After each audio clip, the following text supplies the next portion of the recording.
1 अप्रैल के साथ ही नया फाइनेंशियल ईयर भी शुरू हो रहा है और हर साल की तरह इस बार भी कई अहम बदलाव आपके डेली लाइफ को प्रभावित करने वाले हैं। चाहे आपकी सैलरी हो, टैक्स से जुड़ी योजनाएं हो, बैंकिंग नियम हो या फिर यात्रा खर्च, इन सभी क्षेत्रों में कुछ न कुछ नया नियम लागू होने जा रहा है।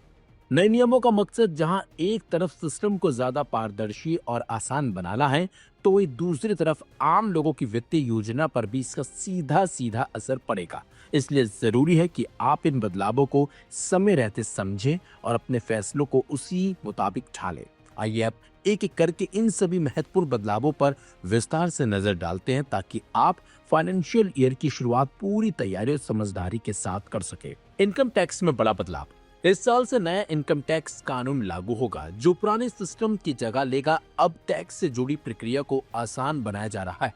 पहले फाइनेंशियल ईयर और असेसमेंट ईयर अलग अलग होते थे, लेकिन अब सिर्फ एक टैक्स ईयर रहेगा। इसके साथ ही 1 अप्रैल से ITR 3 और ITR 4 भरने की अंतिम तारीख बढ़ाकर 31 अगस्त कर दी गई है। टेक होम सैलरी हो सकती है कम। अगर नए लेबर कोड लागू होते हैं तो आपकी सैलरी स्ट्रक्चर बदल जाएगा। अब कंपनियों को आपकी कुल सैलरी का आधा हिस्सा बेसिक पर रखना होगा। इससे PF में ज्यादा पैसा जाएगा, लेकिन हर महीने हाथ में मिलने वाली सैलरी थोड़ी कम हो सकती है। ग्रेचुटी में होगा फायदा। बेसिक सैलरी बढ़ने से ग्रेचुटी की रकम भी बढ़ेगी, यानी नौकरी छोड़ने रिटायरमेंट के समय आपको ज्यादा पैसा मिल सकता है। डिजिटल पेमेंट में बदलाव।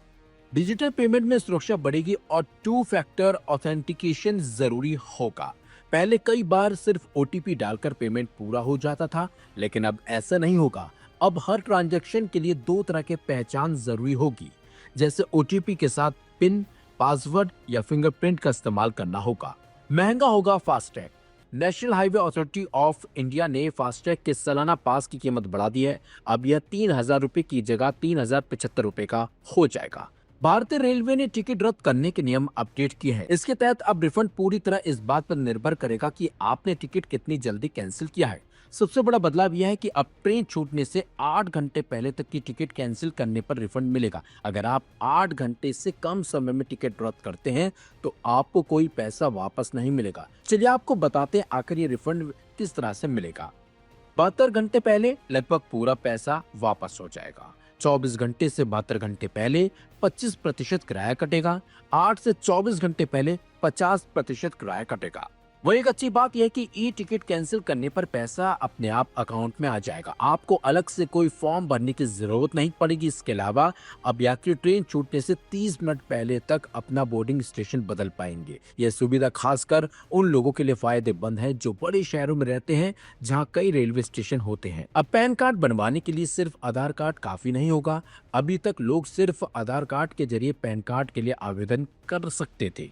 1 अप्रैल से आवेदन करते समय आपको जन्म प्रमाण पत्र, वोटर ID, 10वीं की मार्कशीट, पासपोर्ट, ड्राइविंग लाइसेंस या फिर मजिस्ट्रेट द्वारा जारी हलफनामा जैसे दस्तावेज जमा करने होंगे। स्कोर अपडेट तेजी से होगा। रिजर्व बैंक ऑफ इंडिया के नए नियम के मुताबिक अब बैंकों को हर हफ्ते लोन से जुड़ी जानकारी अपडेट करनी होगी। इससे आपका क्रेडिट स्कोर जल्दी अपडेट भी होगा। सॉवरेन गोल्ड बॉन्ड पर टैक्स नियम। अगर आपने गोल्ड बॉन्ड शेयर बाजार से खरीदे हैं तो अब उस पर 12.5% टैक्स लगेगा। हालांकि RBI से सीधे खरीदे गए बॉन्ड को मैच्योरिटी तक रखने पर टैक्स छूट मिलती रहेगी। ATM से सीमित फ्री ट्रांजैक्शन मिलेंगे, उसके बाद चार्ज देना होगा। जैसे कि HDFC बैंक के ATM से 5 फ्री ट्रांजैक्शन के बाद UPI कैश विड्रॉल पर प्रति ट्रांजैक्शन 30 रुपए शुल्क लिया जाएगा। यानी कि 1 अप्रैल 2026 से लागू होने वाले ये बदलाव आपकी रोजमर्रा की जिंदगी को प्रभावित करेंगे। इसलिए इन नियमों को पहले ही समझ लेना आपके लिए जरूरी है, ताकि आप अपनी फाइनेंशियल प्लानिंग बेहतर तरीके से कर सकें।